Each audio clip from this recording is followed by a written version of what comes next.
सभी का स्वागत है गेट के इस वीडियो सीरीज़ में। जिस सीरीज़ में हम लोग बात कर रहे हैं माइक्रोबायोलॉजी के बारे में। तो माइक्रोबायोलॉजी का ये पार्ट 3 है, जिसमें हम लोग बात करेंगे दो पार्ट के बारे में, दो सेक्शंस के बारे में basically, that is section 5 and section 6।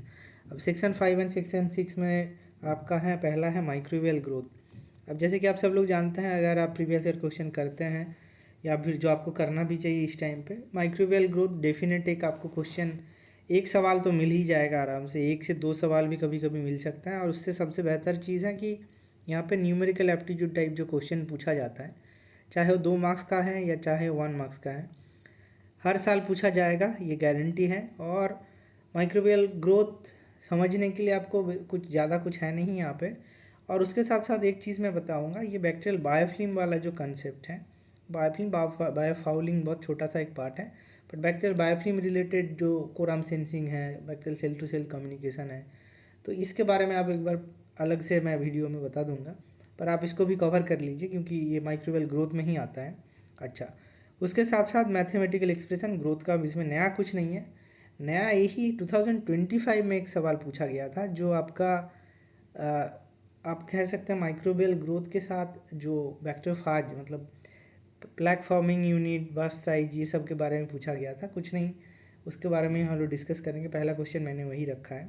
तो आपको इस मोमेंट पे क्या करना है, पहला जो आपका प्रीवियस ईयर क्वेश्चन रिपीटेड हुआ है, रिपीटेड इन द सेंस जो कंसेप्ट रिपीट हुआ है, concept in the sense same हम लोग अभी डिस्कस कर रहेंगे, तो मैं जैसे बता रहा हूँ उसको एक बार आप कर लीजिए, फॉलोड बाय जो नया कंसेप्ट है। जैसे ये PFU रिलेटेड एक क्वेश्चन इस बार 2025 में पूछा गया था, मोस्ट प्रोबेबली वही क्वेश्चन रिपीट नहीं होगा, उसके रिलेटेड अगर कोई क्वेश्चन पूछेगा, मैंने मॉडल क्वेश्चन के हिसाब से 3-4 क्वेश्चन मैंने रखा है, उसके बारे में हम लोग बात करेंगे।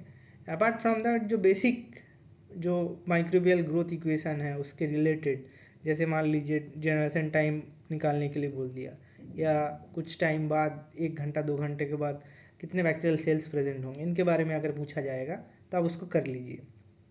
प्रीवियस ईयर क्वेश्चन में आराम से आपको पैटर्न मिल जाएगा, और लास्ट ईयर के वीडियो में भी आपको दिख जाएगा। नेक्स्ट पार्ट आता है इसी के साथ साथ माइक्रोबियल ग्रोथ के साथ, that is microbial control of micro organism, that is disinfection, sterilisation, जिसका principle, methods and assessment of efficacy. जैसे आपका टाइप्स ऑफ स्टेरिलाइजेशन प्रोसेस हैं, कौन सा स्टेरिलाइजेशन प्रोसेस अच्छा है, कौन सा effectiveness in the sense of कौन सा ऑक्सीडाइजिंग नेचर है। अब इसके रिगार्डिंग आप इसको भी मान सकते हैं, एक क्वेश्चन आपको दे के जा सकता है। जैसे 2024-23 में आपको लगभग हर साल एक ना एक क्वेश्चन मिला है, तो एक्सपेक्ट करते हैं 2026 के लिए ये पोर्शन से एक क्वेश्चन पूछ लिया जाएगा। चार्ट बेस्ड है, इन्फॉर्मेटिव है थोड़ा सा, कि कौन सा क्या करता है, ऑक्सीडाइजिंग एजेंट कौन कौन सा है। आप इसमें पास्चुराइजेशन के बारे में भी पढ़ते हैं, उसी में सेम चीज़ आता है। तो इन दोनों में पास्चुराइजेशन में टेम्परेचर क्या मेंटेन करना पड़ता है, सो इसके बारे में हम लोग बात करेंगे। तो आइए शुरू करते हैं माइक्रोबियल ग्रोथ से। अच्छा, तो माइक्रोबियल ग्रोथ अगर आप देखेंगे, ये मैं एक बार अपना PPT में जा रहा हूँ, तो माइक्रोबियल ग्रोथ में ग्रोथ इक्वेशन ऑब्वियसली बहुत इंपॉर्टेंट है। उसके साथ साथ आपको ध्यान रखना पड़ेगा कि जो फैक्टर्स हैं, इन्वायरमेंटल फैक्टर्स, जिसके बारे में मैंने मेटाबॉलिज्म में बात किया, इसको आप भी पैरेलली देखते रहिए। ऑटोट्रॉफ्स, फोटोट्रॉफ्स क्या होता है। अब हम जो बात करेंगे that is obviously microbial growth kinetics के बारे में। इसमें ज़्यादा कुछ नहीं है, मैं फिर से एक बार दोहरा देता हूँ। कोई भी अगर क्वेश्चन आपको दिखे, जैसे मैं एक बार आपको ये जो n=n0 for the population reproducing by binary fission, इसके रिगार्डिंग जो क्वेश्चन है मैं एक बार दिखा देता हूँ, और कैसे सॉल्व करेंगे आप उसको भी हम लोग डिस्कस कर लेते हैं। सो जो पहला हम सवाल लेंगे दैट इज़ ये वाला। जैसे देखिए यहाँ पे ये 2024 में ही आया है। इस क्वेश्चन को करने के लिए आधा मैंने यहाँ पे करा भी है। तो पहला जैसे क्वेश्चन पूछा है, at t=0 the bacterial cell number is 10,000 cells per ml।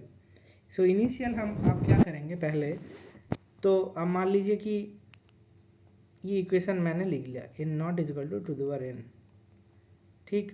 n0 is the initial number of cell, n0 initial number of cell, ये हो गया, जिसका वैल्यू है 10,000।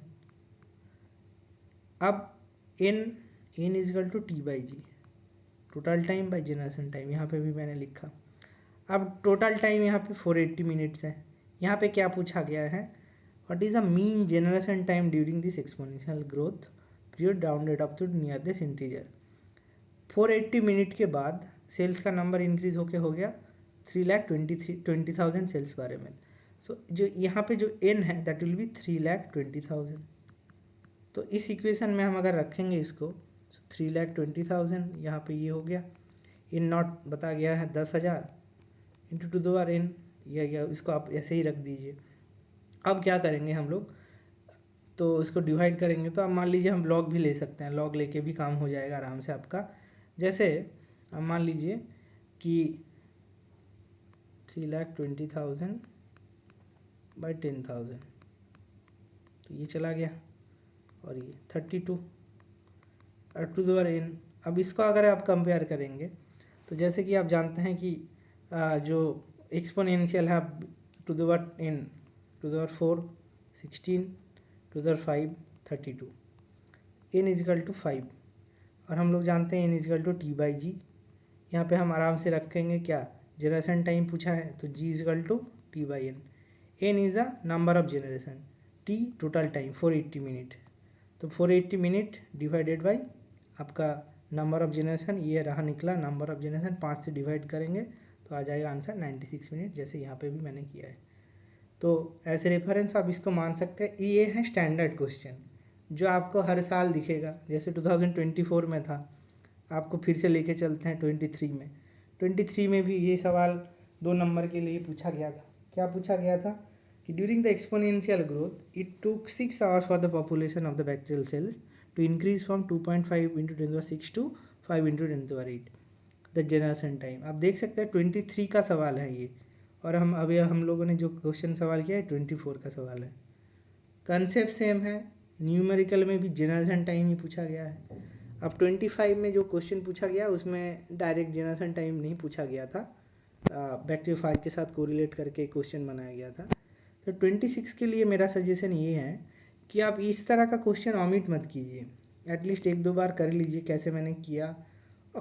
आप कोई भी कैसे भी कर सकते हैं, ये तो जस्ट डिवाइड करना है, आपको कैलकुलेटर दिया जाता है, आराम से आप कर सकते हैं।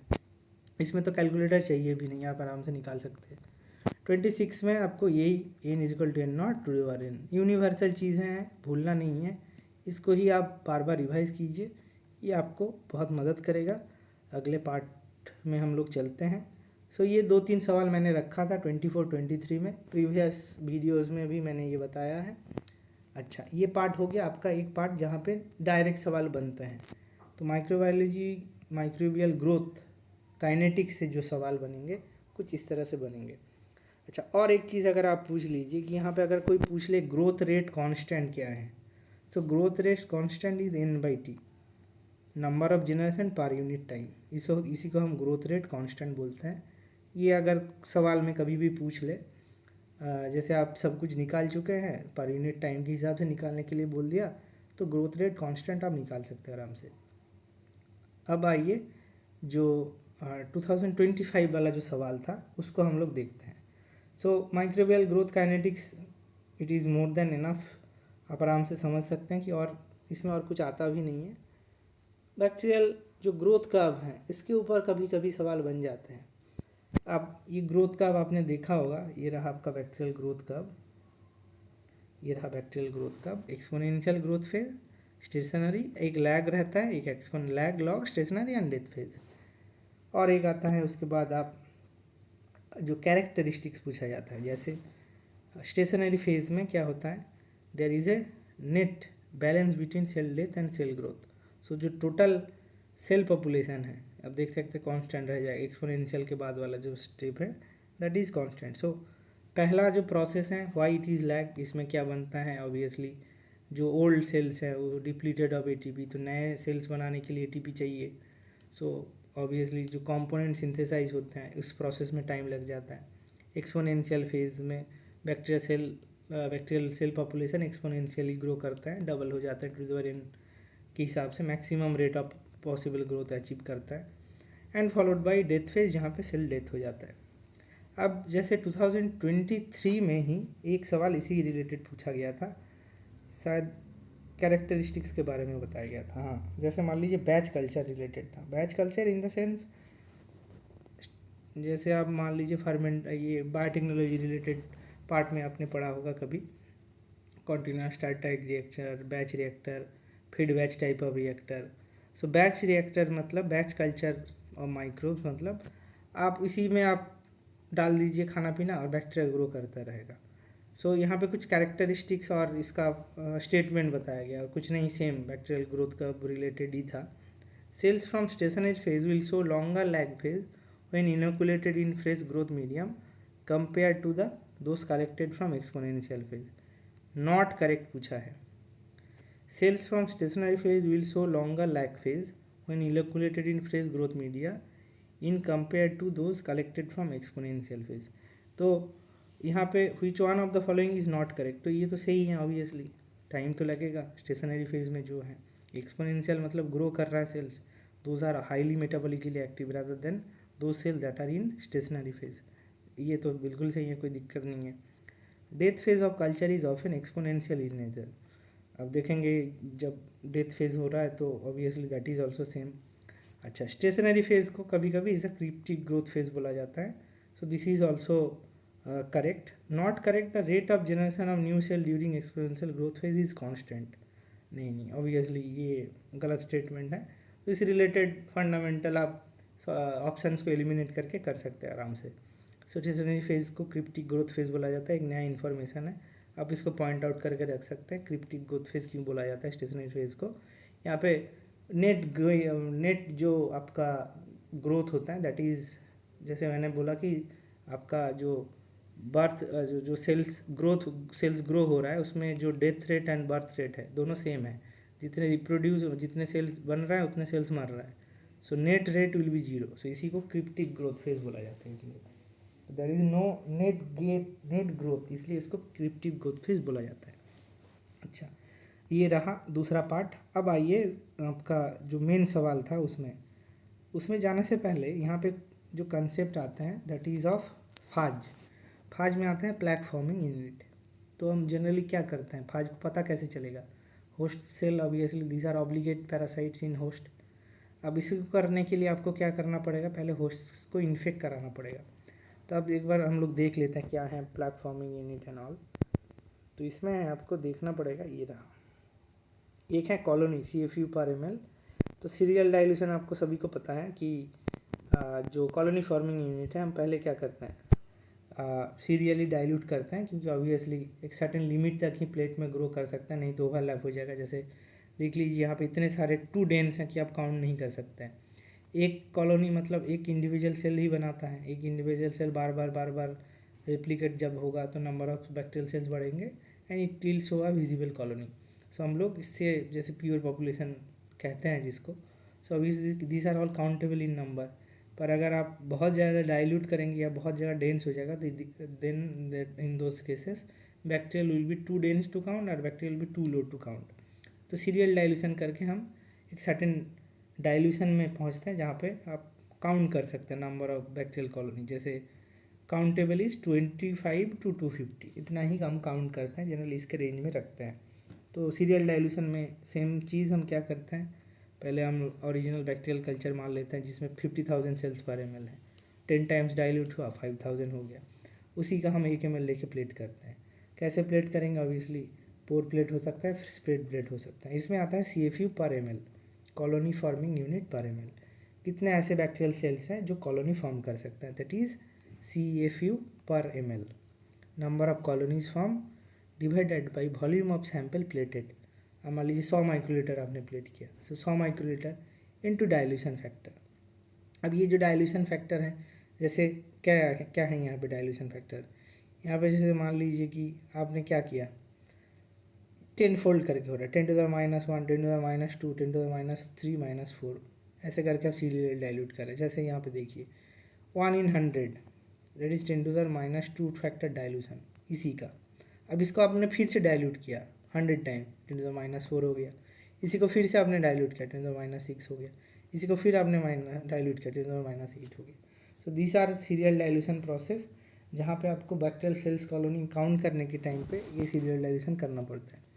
अब उसके साथ साथ आता है, और जैसे यहाँ पे एग्जाम्पल मैंने भी बताया है कि यहाँ पे सिंपली आपको बता दिया गया कि कितने कॉलोनीज़ हैं, नंबर ऑफ़ कॉलोनीज़, तो CFU कितना होगा। CFU is number of cells per ml in the original sample, आप काउंट कर सकते हो अनडाइल्यूटेड में। अच्छा, जो आपका प्लैक फॉर्मिंग यूनिट है, ये कॉन्सेप्ट भी इंपॉर्टेंट है। सो हाइरास generally one step growth curve दिखाता है, ये भी वेरी इंपॉर्टेंट क्वेश्चन है। बैक्टीरियल के केस में जैसे आप देख सकते हैं लैग लॉग फेज, ऐसा यहाँ पे कुछ नहीं है, एक एक्लिप्स फेज होता है और एक वायरस रिलीज होता है, एक्यूट इन्फेक्शन जैसे होता है। नंबर ऑफ टाइम के हिसाब से नंबर ऑफ वेरिएंट ऐसे फट से इंक्रीज हो जाता है, बस्ट होकर निकल जाता है, देन दे इन्फेक्ट, उसमें फिर से एक एक्टिव पीरियड होगा, फिर से बस्ट होगा, निकलेगा। प्लैक फॉर्मिंग यूनिट, ये है प्लैक फॉर्मिंग यूनिट, ये है प्लैक्स। अब इसमें भी क्या करते हैं हम, पहले वायरस को डाइल्यूट करेंगे एक सर्टेन लिमिट तक, नहीं है अगर बहुत ज़्यादा डाइल्यूट हो जाएगा फिर ऑब्वियसली काउंटिंग में एरर होगा। सो ये रहा वायरस स्टॉक जिसको हमने सीरियली डाइल्यूट किया and then we have plated. अब सिंपली हम क्या करेंगे, प्लेक फॉर्मिंग यूनिट जो है PFU पर ml, इसमें आपको एक फार्मूला ध्यान रखना है, जैसे मैंने अभी CFU कॉलोनी फॉर्मिंग यूनिट के बारे में बात किया, number of colonies into dilution factor, और यहाँ पे जैसे हमने देखिए एवरेज नंबर ऑफ पर, जैसे 10 ml में कितना इंटू 10 हमने कर दिया। अब ये है एवरेज नंबर ऑफ प्लैक्स पर ml। अब PFU पर ml कैसे निकालेंगे एक बार देख लेते हैं। इसके लिए एक सिंपल फार्मूला है, अब इसके बारे में यहाँ पे मैंने लिख दिया, number of plaque divided by volume of plaque plated into dilution factor, same number of colonies divided of volumes plated into dilution factor. यहाँ पे और एक चीज़ आता है जैसे PFU पर ml, इसमें भी अगर आप नंबर ऑफ प्लैक्स या नंबर ऑफ कॉलोनीज आप काउंट कर सकते हैं, इंटू डाइल्यूशन फैक्टर से आप अगर सिंपली मल्टीप्लाई कर देंगे तो CFU पर ml और PFU पर ml आप आराम से निकाल सकते हैं। अच्छा, यहाँ पे उसके बाद आता है, मान लीजिए कि ये PFU क्या है, इसको भी हम लोग एक बार समझ लेते हैं। तो जैसे आप देखिए इस क्वेश्चन में जो था प्लेक फॉर्मिंग यूनिट, जो जितने numbers of one phage particle, मान लीजिए कि ये फाज पार्टिकल है, यहाँ पे जैसे शो यहाँ है, जैसे डाइल्यूट करने के बाद 12 प्लस 15 10 11 से एवरेज 12 मान लेते हैं, इसमें पर ml के हिसाब से डाइल्यूशन फैक्टर को हमने मल्टीप्लाई किया 10⁵ एंड इसका जो आपका PFU पर ml है वो निकल गया। अब जैसे देखिए यहाँ पे जो जैसे प्लाक ऐसे में हम लोग क्या करते हैं, ये कुछ ऐसे लॉन बनाता है, ये लाइसिस हो गया बैक्टीरियल सेल का, लॉन बना दिया। So PFU is plaque forming unit, जहाँ पे वन फाज, एक फाज जो है, one phage particle is capable of infecting bacteria, ये this is capable of infective bacteria. यहाँ पे जैसे देख सकते हैं बैक्टीरियल सेल्स हैं, ये फाज DNA इन्फेक्ट किया। सो प्लाक ऐसे से ही पता कर सकते हैं। तो इफ़ेक्टिव कितने फाजेस ने इन्फेक्ट किया आपको कैसे पता चला, जब तक नहीं ये लाइसिस होके एक ऐसे विजिबल लॉन बनाएगा तब तक आपको पता नहीं होगा कितने फाजेस ने इन्फेक्ट किया। तो इसका इफ़ेक्टिव वन, कितने फाजेस ने इफ़ेक्टिवली ये लाइसिस किया, तो दैट इज़ ये PFU। अच्छा, अब यहाँ पे और एक चीज़ आता है बस्ट साइज बोल के, यहाँ पे नोट डाउन कर लीजिए, ये पॉइंट आपको दिखेगा यहाँ पे ही, इस पॉइंट में ही एक है आपका यहाँ पे जैसे bast size of 200 phages per infected cell. So burst size क्या है, average number of new phages release from one infected bacterium. So अभी मैंने आपको बताया कि जैसे ये फाज DNA फाज इन्फेक्ट करेगा बैक्टीरिया को, सो 200 न्यू फाज बन रहे हैं, मान लीजिए यहाँ पे ये जैसे ये लाइसिस होके 200 न्यू फाजेस बन रहा है। यहाँ पे भी बताया गया है कि बस size 200 phages per infected E coli cell, एक इकोलाई सेल इन्फेक्ट करने के बाद एक फाज घुस गया, एक फाज रेप्लिकेट करेगा अंदर, उसके बाद 200 फाजेस बनाएगा, 200 फाजेस, इसी को फाज एम्प्लीफिकेशन बोला जाता है, यही है फाज एम्प्लीफिकेशन।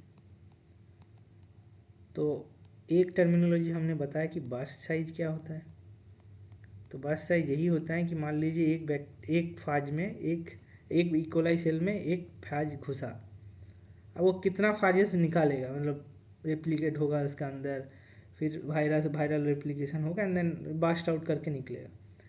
प्लेटफॉर्मिंग यूनिट अभी हमने बात किया। इसके बाद आता है एमओआई का एक कंसेप्ट, मल्टीप्लिसिटी ऑफ इन्फेक्शन। अब एमओआई क्या है? एमओआई है, जैसे आप मान लीजिए, इसको सिंपल भाषा में समझने के लिए, इतने सारे बैक्टीरिया हैं। एक बैक्टीरिया प्लेट में आप देखेंगे कि अगर आप लॉन बना देते हैं, बैक्टीरियल सेल का लॉन बनाते हैं, स्प्रेड प्लेट कर देते हैं, बहुत बैक्टीरिया है।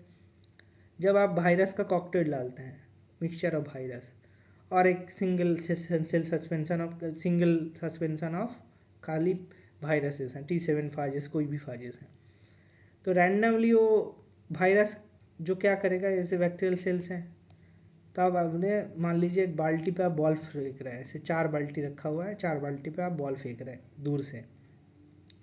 तो ऐसा है कि कोई एक बाल्टी में ज़्यादा बॉल आ जाएंगे, कोई किसी में कम आएगा, किसी में आएगा भी नहीं, ऐसा भी हो सकता है। तो मान लीजिए 100 बैक्टीरियल सेल्स हैं, 100 में ऐसे भी चांसेस हैं कि 10 एक बाल्टी में चला गया, एक सेल में 10 फाजेस घुस गए, एक में कोई भी नहीं आया, एक में 4 आया, एक में 2 आया। सो this is a complete random process. Multiplicity of infection is frequently used in the term in virology. Obviously, these are all related to phages are nothing but viruses. So, number of variants that are variants mean those virus that are cause infection, those are known as variants that are added per cells during infections. So, एक cell में कितने variant मतलब जो infect कर सकते हैं उसको हम बताते हैं। If 10 million variants are added, the MOI is 10, simple भाषा में। अब यहाँ पे एक चीज़ है कि if your cell infect cells at a MOI of 1, does that mean that each cell in the culture receive one variant? यहाँ पे एक ट्रिक आ जाता है। MOI 1 का मतलब है, मान लीजिए कि एक बैक्टीरियल सेल में एक ही बैक्टीरिया एक ही वायरस ने इन्फेक्ट किया और अटैच होके ऑब्वियसली यही बॉल एक बाल्टी में एक ही बॉल जाएगा। ये गलत है सरासर, ऐसा नहीं होता। This are all probabilistic theory. 100 tennis ball है, 100 बकेट है, एक साथ आपने फेंका है, एक एक करके फेंका है, 10-10 बॉल आप फेंक रहे हैं। तो ऐसे हो भी सकता है कि एक बॉल में जैसे बहुत ज़्यादा चला गया, किसी में कम गया होगा। सो इसी को हम पॉइजन डिस्ट्रीब्यूशन से प्लॉट करते हैं। वेरी लिटिल लेस प्रोबेबिलिटी हम पता करने के लिए पॉइजन डिस्ट्रीब्यूशन यूज़ करते हैं। सो एमओआई पॉइजन डिस्ट्रीब्यूशन को फॉलो करता है। जैसे यहाँ पे जैसे देखिए, ये लो एमओआई है, ये कुछ कम वायरस इसके अंदर गया है, इसमें ऑप्टिमल एमओआई 100 में से 50 में आया है, इसमें 4 या 5 10 में आया है। हाई एमओआई इसका मतलब है ज़्यादा नंबर ऑफ वायरस पार्टिकल घुस गया है।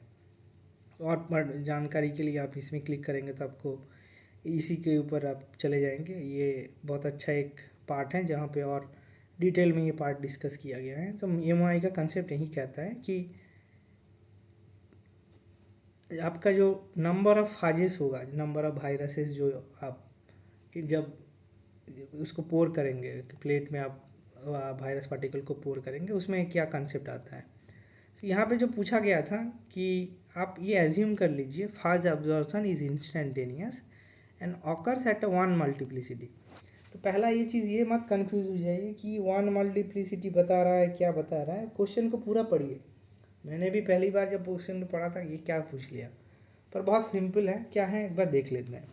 पहला आप देखिए, कोई भी जब वायरस पार्टिकल एक बैक्टीरिया को इन्फेक्ट करता है तो एक, जैसे मैंने बोला, एक एक्लिप्स टाइम रहता है, उसके बाद उसका ये बस्ट होकर निकल जाता है। तो क्या होगा, वायरस पार्टिकल भी रेप्लिकेट कर रहा है और बैक्टीरिया भी रेप्लिकेट कर रहा है। लाइसिस कब होगा, जब वायरस पार्टिकल एग्जिट कर देगा एकदम, मतलब रेस चल रहा है वायरस और बैक्टीरिया का, बहुत ज़्यादा सेल ऑफ वायरस पार्टिकल बन गया, रप्चर करके निकल गया। अगर सेम चीज़ इकोलाई अगर डबल हो गया तो इसी पे आप मान लीजिए कि इकोलाई डबल हो गया, तो ये अगर मर भी गया क्या फ़ायदा, 2 तो बना के गया ना। सो ड्यूरिंग द प्रोसेस यहाँ पे क्या पूछा गया है, इकोलाई को कंप्लीट लाइसिस करना है। इसका मतलब सारे जो इकोलाई सेल हैं उनका डेथ हो जाएगा। ऐसा कोई कंडीशन कब एग्जिस्ट करेगा, जब पहला बात इस तरह के क्वेश्चन में आप देखेंगे कि जो फाज का लाइफ साइकिल है वो छोटा होता है। 20 मिनट में एक फाज लाइफ साइकिल कंप्लीट कर लेता है। पर जो आपका इकोलाई है दैट विल टेक 30 मिनट। तो इसी को हम अगर एक्सटेंड करेंगे, देखिए एक एक इन्फॉर्मेशन मैं यहाँ पे लिख रहा हूँ। पहला है कि बस्ट साइज क्या है, 200 फाजेस का, ठीक। अब इनिशियल, अब देखिए क्या है, initial number of that is 200 phages per infected cell. So there are 500 plaque forming units of T7 phages. So initial there are 5,000 phages. Plaque forming unit, number of phage particle. One phage particle is capable of infecting one bacteria. इसके हिसाब से हम लोग पकड़ लेते हैं कि 5,000 ऐसे फाजेस हैं। 5,000 फाजेस है, बहुत अच्छा। एक 20 मिनट के बाद हम मान लीजिए ये टाइम साइकिल है, 20 मिनट के बाद 200 फाज बार फिर से बन जाते हैं। तो 5,000 इनिशियल थे, 20 मिनट के बाद और 200 बन गए। तो टोटल हो जाएगा 1 2 3 4 5 6 फाजेस। ये आपका फाज जनरेशन 1 हो गया, P1 जनरेशन हो गया। मैं फाजेस के बारे में बात कर रहा हूँ, बैक्टीरिया मैंने शुरू नहीं किया है। अच्छा, इसी टाइम पे बैक्टीरिया भी ग्रो करेगा, हाँ कि ना। अब अगर इसी टाइम पे बैक्टीरिया ग्रो करेगा, बैक्टीरिया का यहाँ पे जनरेशन टाइम है 30 मिनट। बैक्टीरिया का इकोलाई का जनरेशन टाइम यहाँ पे है 30 मिनट। तो इकोलाई भी ग्रो करेगा। तो अब मान लीजिए 20 मिनट में इकोलाई कितना ग्रो करता है भाई। आप एक 30 मिनट पूरे प्रोसेस में, अब मान लीजिए 20 मिनट में ये बैक्टीरियल सेल्स हो गया। अब इनिशियली कितने इकोलाई सेल्स प्रेजेंट है, इन नॉट 2 इंटू 7 सेल्स। ऐसा नहीं है कि 0 से शुरू हो रहा है तब तो दिक्कत हो जाएगा, 30 मिनट में 1 से 2 बनेगा, ऐसा नहीं है। इनिशियली कितने सेल्स है, 2 into 7 E coli sales. Very good. अब 20 मिनट में भी कुछ सेल्स रेप्लिकेट करेंगे ना भाई, ऑब्वियसली।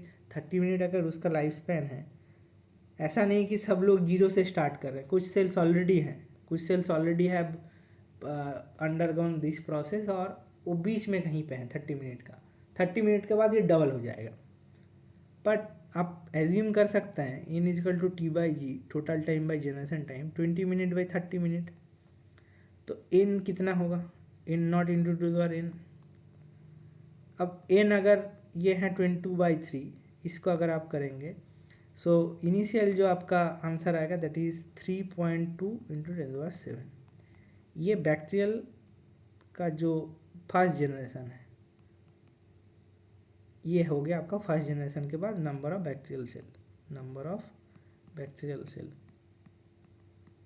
अब दूसरा, अब देखिए बैक्टीरियल सेल ज़्यादा है, फाज नंबर कम है, तो क्या फाज आउटग्रो कर पाएगा बैक्टीरिया को? नहीं, बैक्टीरिया डिवाइड करता रहेगा।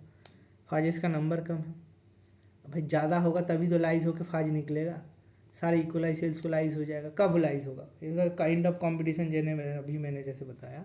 तो ऐसे और एक रेप्लिकेट कराते हैं और एक साइकिल करते हैं हम लोग। सो P1 हमने देखा, अब हम जाते हैं P2, मतलब और 20 मिनट के बाद। और 20 मिनट के बाद पहले 20 मिनट में ये 10⁻⁶ था, 10⁻⁶ इंटू फिर से 20 मिनट में 200 फाजेस निकल जाएंगे, 200। सो आ जाएगा आपका 2 इंटू 10⁻8 फाजेस। अब ये 20 मिनट में फिर से आप अगर मान लीजिए 30 मिनट, ये पूरा प्रोसेस 30 मिनट का है बैक्टीरियल सेल डिवीज़न। सो 40 मिनट्स हो गया। अगर आप मान लीजिए n इजिकल टू T/G है, तो अभी टाइम 40 मिनट है और जनरेशन टाइम 30 है। इसमें कितने बैक्टीरियल सेल्स हैं? सो इनिशियली 2 इंटू 10⁻⁷ है, उसका आप क्या करेंगे, to the n is 40/30 that is 4/3। 2 into 10⁻⁷ into 2/4/3 that is, इसका जो आपका आएगा दैट इज़ 5 इंटू 10⁻⁷। ये है bacterial generation, number of bacterial sales after second generation. Second generation बोलना गलत होगा, after time 40 minutes, after 40 minute, after 40 minute. और ये है आपका टोटल 40 मिनट के बाद इतने फाज पार्टिकल।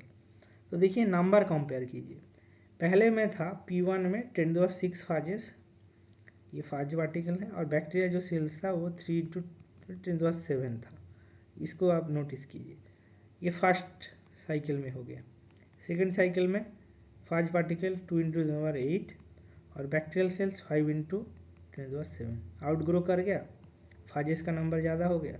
तो यहाँ पे पूछा गया assuming normal cell division the equalize cell culture will lyse completely by how many cycles of bacterial division. पूरे प्रोसेस को आप समझिए, फाजेस ने इन्फेक्ट किया, बैक्टीरिया भी डिवाइड कर रहा है, फाजेस भी डिवाइड कर रहा है, तो फाज जब आउटग्रो करेगा तभी तो बैक्टीरियल सेल का लाइज होगा। So after 2 generation the bacterial cells will equalize cell culture will lyse completely by 2 cycles of bacterial cell division. Bacteria भी डिवाइड करेगा तभी वायरस भी डिवाइड करेगा, and then they will outgrow, number ज़्यादा हो जाएगा, हाई एमओआई हो जाएगा, सेल्स लाइज हो जाएंगे। तो ये रहा कंसेप्ट। इसी को और एक्सटेंड करके मैंने और 2-4 सवाल रखा है। पहला सवाल ये है जहाँ पे हम लोग बात किए कि इक्वलाइज सेल कल्चर है 1 × 6 cells per ml। Phage P1 has a latent period of 30 minute. Same चीज़ 30 मिनट में फाज, सो टाइम लगता है, latent period is 30 minute to divide, मतलब 30 पूरा साइकिल कंप्लीट करने में 30 मिनट लगता है। And the burst size is 100। एक सेल को इन्फेक्ट करने के बाद 100 ऐसे फाजेस निकलते हैं। So equalise cells in the initial, that is 1 × 6, burst size is 100. So what will be the phage concentration after 2 cycle? Very आसान, कुछ नहीं है इसमें। 30 मिनट बर्स्ट साइकिल मतलब 2 राउंड होगा इसका, 30 मिनट 30 मिनट 1 आवर। सो इसमें हमने क्या किया, पहले साइकिल में 100 × 100 100 × 100 in the sense burst size into 100 PFU पर ml। कितने PFU हैं? 100। सो न्यू फाजेस जितने बनेंगे, new phages that is after first cycle is 100 × 100। तो ये रहा आपका 10⁴। सेकेंड साइकिल में 10⁴ इंटू और 100 हो जाएगा 10⁶। ये सिंपल एक आंसर 10⁶ आ जाएगा। और विल बी द फाजेस कंसेंट्रेशन 6 फाजेस पर ml will be the answer. यहाँ पे सिंपल एक पूछा गया था फाजेस का नंबर कितना होगा। सो PFU हम लोग क्या करेंगे, PFU इन्फेक्टेड सेल्स का ये रहा 100 और बर्स्ट साइज से मल्टीप्लाई कर देंगे। सो ये भी आसान क्वेश्चन था, आराम से कर लेंगे आप। ये क्वेश्चन सेम मैंने उसी तरह एक रखा है, ये भी मॉडल क्वेश्चन की तरह आप ट्रीट कर सकते हैं। एमओआई को लेके इतना कंफ्यूज मत हो जाना आप लोग। ये generally MOI will tell you that initial infections, MOI is obviously will be less than 1 होना चाहिए। इनिशियल इन्फेक्टेड सेल्स का नंबर एमओआई लेस देन 1 होना चाहिए। एमओआई अगर 1 हो जाए will assume that every bacteria will get 1 phages. और एमओआई 1 का असली मतलब है ऑन एन एवरेज। हम लोग प्रोबेबिलिस्टिक थ्योरी में ऑब्वियसली पॉइजन डिस्ट्रीब्यूशन फॉलो कर रहे हैं, जैसे 100 बाल्टी में से 100 बाल्टी में से एक एक करके नहीं जाएगा। हम लोग एज्यूम करेंगे that will B 1, but it is generally less than 1। सो इसलिए यहाँ पे एमओआई साइड में है, इसका कुछ काम नहीं है ऐसा, आपको कहीं पे लगाना नहीं है, ध्यान रखिए। तो सेम चीज़ बैक्टीरियल सेल्स 2 × 6 थे और फाजेस 2 × 4। Burst size is 150। 25 मिनट बाद ये 3 × 6 हो गया। और दूसरा N=T/G करके हमने बैक्टीरियल सेल पॉपुलेशन निकाल लिया, कितने टाइम बाद, 25 मिनट्स बाद। और 50 मिनट्स बाद न्यू फाजेस का नंबर 4.5 × 8 और बैक्टीरियल सेल्स का नंबर 4.8 × 6। ऑब्वियसली आउटग्रो ज़्यादा हो गया, सो 2 साइकिल में हो जाता है। How long it will take, that is 50 minute it will take to assume a synchronous infection and row registered mutant. This is a crucial point also mention किया जाता है generally. How long it will take to the inter culture will be lyse. Obviously भाई जो आगे जाएगा वो मार देगा बैक्टीरियल सेल्स को, तो सारे बैक्टीरिया वहीं पे स्टॉप हो जाएगा, डेथ हो जाएगा। सो ये एक PDF आपको प्रोवाइड कर दिया जाएगा, इसको भी फॉलो कीजिए। अच्छा, और एक सवाल इसके ऊपर, same kind of concept repeat हुआ है, देख लीजिए, पॉज करके वीडियो को कोशिश कीजिए, फिर आंसर भी देख लीजिए। इस तरह का क्वेश्चन आपको पूछा जा सकता है। अच्छा, और एक सवाल जैसे यहाँ पे आपको नंबर ऑफ़ साइकिल्स, जैसे पहले क्वेश्चन में पूछा गया था, नंबर ऑफ़ साइकिल्स पता करना है कि 2 साइकिल 3 साइकिल कितने में होगा। अब जैसे वहाँ पे आसान है कि आपको 2 साइकिल के बाद दिख गया था, पर आप कितने बार ऐसे करेंगे, आप कर सकते हैं असेम्पशन सिंपल। और एक टेक्निक मैं बता देता हूँ, आप लॉग ले लीजिएगा। क्या लॉग कैसे लेना है, बैक्टीरियल सेल्स और फाज सेल्स को इक्वल करना है, तभी तो लाइज होगा।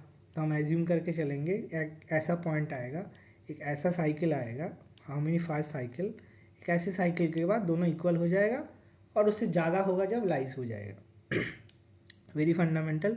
तो हम लोग क्या करेंगे, हम मान लेते हैं उसको x, तो ये भी x number of time pass करेगा। 40 मिनट में बैक्टीरियल पॉपुलेशन डबल होता है, सो और ये 20 मिनट में होता है। तो ऐसे कितने 20 मिनट होना चाहिए? तो 20 latent period of 20 minute, sorry bast size is 50। तो मतलब 50 पहले था, उसके बाद 20 मिनट बाद और 50 हुआ, तो 25 to 50 हो गया।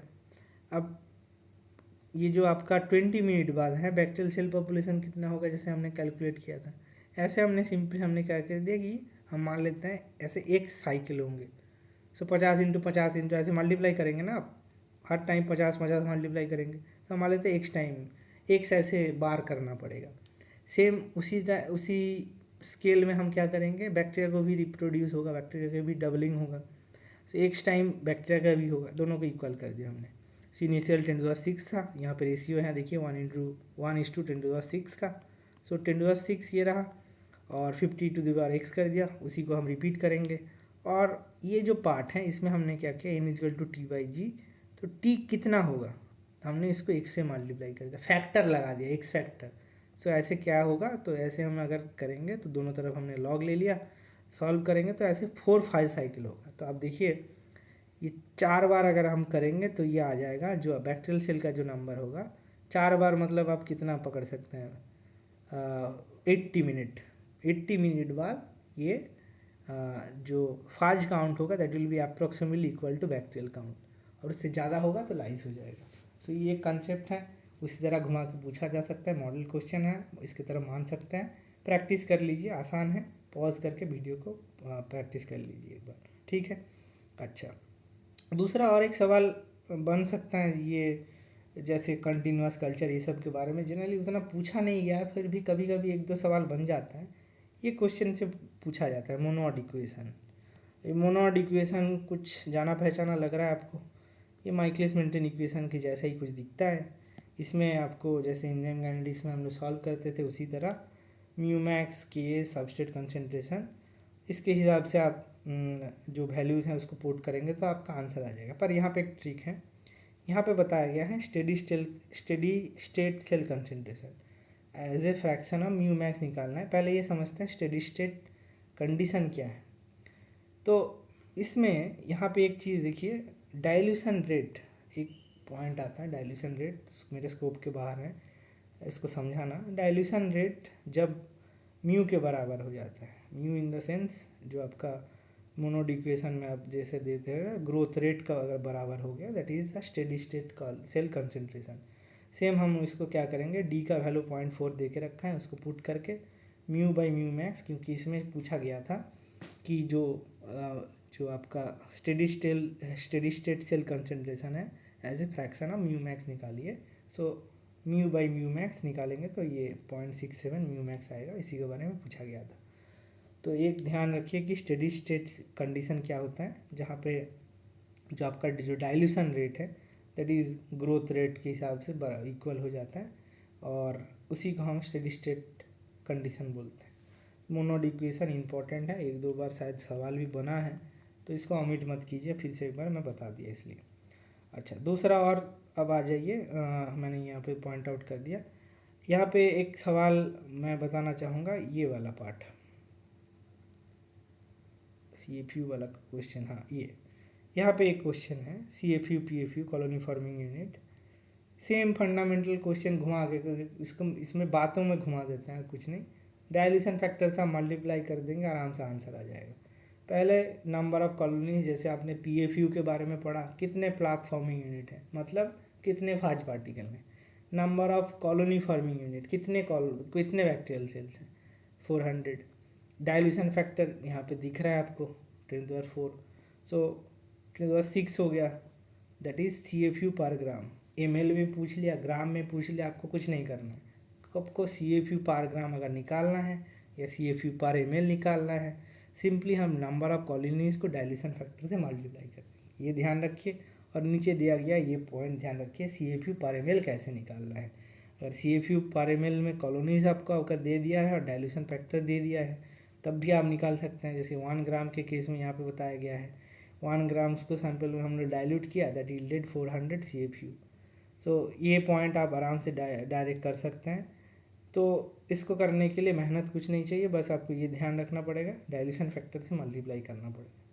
1 ग्राम ऑफ लैंडफिल सैंपल में कितने हैं, तो 4 मिलियंस ऐसे होंगे। राउंडेड ऑफ करना होगा, viable bacterial count in million में पूछा है 10⁶, मतलब आपका आंसर आ जाएगा 4 million. So that is PFU पर ml और CFU पर ml, इसका कैलकुलेशन बिल्कुल सेम जैसा CFU है, जैसे PFU भी सेम आएगा। डाइल्यूशन फैक्टर से मल्टीप्लाई करना पड़ता है नंबर ऑफ कॉलोनीज़ को। फाइन, अब ये पॉइंट होगा, जैसे 1 ml होगा तो इसको ये 1 हो जाएगा तो ये ओमिट हो जाएगा, इसलिए डायरेक्ट ये फार्मूला आ गया पर ml के हिसाब से, पर ग्राम, जैसे देखिए ना पर ग्राम या पर ml। सो अब इसको 1 पकड़ेंगे तो ये ओमिट हो जाएगा, ये डायरेक्ट उसी डाइल्यूशन फैक्टर से मल्टीप्लाई कर दिया जाएगा। अच्छा, अब आइए दूसरा पार्ट, दैट इज़ स्टेरिलाइजेशन के टेक्निक में। अब ये पूरा प्रोसेस में जैसे इस तरह से क्वेश्चन 24-22 में क्वेश्चन बना है, एक बार रिवाइज करा देता हूँ मैं।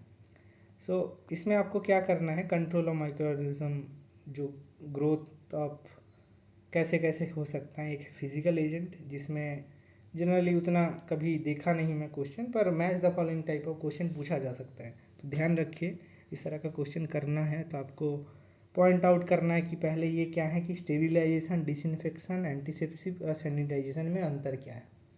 स्टेरिलाइजेशन जनरली क्या होता है कि डिस्ट्रक्शन और removal of all microbial life, और डिसइंफेक्शन में क्या होता है, इनएनिमेट ऑब्जेक्ट से ये हटाते हैं। जैसे मान लीजिए डिटॉल से हम अब क्या करते हैं, कपड़ा वपड़ा साफ़ करते हैं, टेबल चेयर साफ़ करते हैं, बट ये भी हो सकता है आप स्टेरिलाइजेशन पर्पस के लिए यूज़ करते हैं, पर आप हायर कंसनट्रेशन और सब फिनॉल विनॉल से भी हम लोग इनएनिमेट ऑब्जेक्ट एयरचेबल को साफ़ करते हैं। इसमें क्या होता है, डिस्ट्रक्शन करते हैं, इसमें भी हम destruction of all microbial life form हटा देते हैं। तो ये है अंतर, एक है इनएनिमेट ऑब्जेक्ट के ऊपर, एक है लिविंग सेल्स के ऊपर। स्टेरिलाइजेशन हम कभी इनएनिमेट ऑब्जेक्ट के केस में नहीं बताएंगे, ऐसे और उल्टा डिसइंफेक्ट करके लाओ, कपड़े हो, फिर आप देखेंगे कि आप मान लीजिए कि कुछ भी जहाँ पे माइक्रोवेल डिसइंफेक्टेड इनएनिमेट ऑब्जेक्ट, मतलब वही टेबल चेयर कहीं पे भी ऑब्जेक्ट हो गया तो उसको डिसइंफेक्शन बोला जाता है। एंटीसेप्टिक सैनिटाइजेशन डिफाइन कर सकते हैं जैसे ही है ऐसे। मैं इसको बताऊंगा कि आप ये पॉइंट्स भी ध्यान रखिए। ये पास्चुराइजेशन में 55 to 60 डिग्री रखते हैं generally. Pasteurization do not sterilize, very important, but it does kill pathogen and drastically slow spoilage, and by reducing the level of non-pathogenic spoilage microorganism। ठीक, हेपा लेमिनर एयर फ्लो में use होता है। टिंडलाइजेशन, ये भी एक technique है, 30 to 60 minute में steam exposure करते हैं, ये हो गया। अच्छा, chemical component, phenolics oxidizing agent है, प्लाज्मा मेम्ब्रेन को डिसरप्ट कर देता है। अच्छा, और क्या क्या है, हेलोजेंस हैं, अल्कोहल्स है, हेवी मेटल्स हैं, दिस आर ऑल एग्जाम्पल। ध्यान रखिए, एक बार गो थ्रू कर लेंगे आराम से हो जाएगा। अच्छा, क्रॉस लिंक कैसे करता है, ग्लूटाराल्डिहाइड क्रॉस लिंक करा देता है, ये देखिए। तो ग्लूटाराल्डिहाइड का फंक्शन पूछ लिया गया था प्रोबेबली 2000। हाँ, ये देखिए, which of the following process glutaraldehyde is use as sterilising agent. तो इस तरह से क्वेश्चन पूछा जा सकता है direct. Phenolic tractor as a disinfectant by mode of action से क्वेश्चन पूछा गया था। फेनोलिक्स ऐसे काम करता है, जो phenolics disruption of plasma membrane and denaturation of enzyme, direct rupturing the plasma membrane followed by leakage of cellular content. तो इस तरह से क्वेश्चन बनता है जनरली। तो ये पोर्शन में आपको ध्यान रखना है कि एक है ये फिनोलिक्स, और आप इसको भी कर सकते हैं, जैसे मान लीजिए एल्डिहाइड में ग्लूटाराल्डिहाइड तो क्रॉस लिंक करा देते हैं, प्रोटीन डीनेचुरेशन जनरली हो जाता है इसका। और केमिकल स्टेरिलाइजेशन में इथिलीन ऑक्साइड के यूज़ होता है, जो जनरली वाइटल सेलुलर फंक्शन को ब्लॉक कर देता है, इथिलीन ऑक्साइड। ये रहा इथिलीन ऑक्साइड का स्ट्रक्चर। क्वाटरनरी अमोनियम यूज़ कर सकते हैं, एल्डिहाइड क्रॉस लिंक करा देता है ग्लूटाराल्डिहाइड, एल्कोहल, फेनोलिक्स, एल्कोहल तो ऑब्वियसली 70% इथेनॉल हम लोग यूज़ ही करते हैं। बस इतना ही ध्यान रखना है, और आप लोग प्रैक्टिस करते रहिए। हम लोग मिलते हैं अगले वीडियो में, तब तक thank you for watching this video. Practice करते रहिए, कोई दिक्कत है तो कमेंट में पूछ लिया, मैं PDF अपलोड कर दूँगा।